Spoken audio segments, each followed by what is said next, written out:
আজ থেকে জার্মানির জলসা চালানো আরম্ভ হচ্ছে।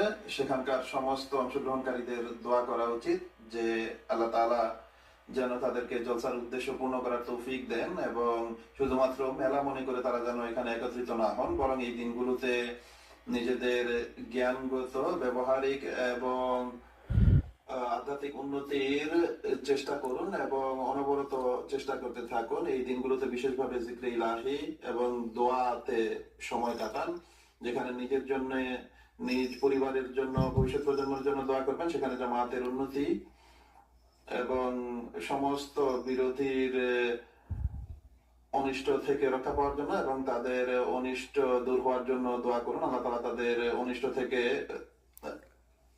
রক্ষা করুন। পাকিস্তানে প্রতিনিয়ত কোনো না কোনো আক্রমণ করা হচ্ছে, আল্লাহ তাআলা দ্রুত তাদের পাকড়াও করার ব্যবস্থা করুন। সামগ্রিকভাবে পৃথিবীর শান্তির জন্য দোয়া করুন।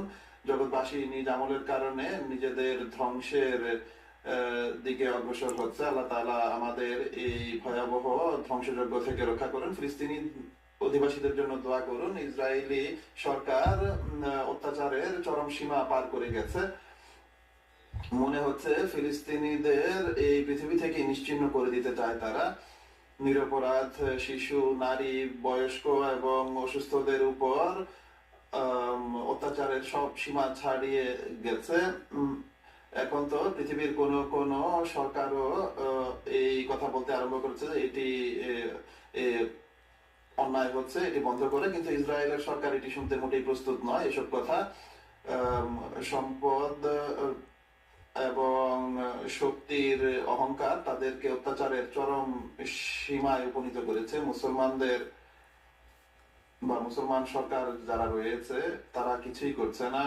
আর যদি কিছু নাই করতে পারে, কমপক্ষে নিজেদের অবস্থাকে পরিবর্তন করে আল্লাহ তাআলার প্রতি বিনত হওয়া উচিত, যেন আল্লাহ তাআলাই তাদের সাহায্যার্থে এগিয়ে আসেন। হায় যদি তারা এই বিবেক বুদ্ধি খাটায়। অনুরূপভাবে তারা মুসলমানদের উপর আক্রমণ করছে, বা যারা মুসলমানদের উপর আক্রমণ করছে, আল্লাহ তাআলা তাদেরকেও বিরত করুন। আজ এটি আমাদের আহমদীদের কাজ যে এই সমস্ত অন্যায়ের বিরুদ্ধে যেখানে এই আমাদের সুযোগ রয়েছে চেষ্টা করা এবং বিশেষভাবে বিগলিত চিত্তে দোয়া করা। আল্লাহ তাআলা আমাদের সেই তৌফিক দান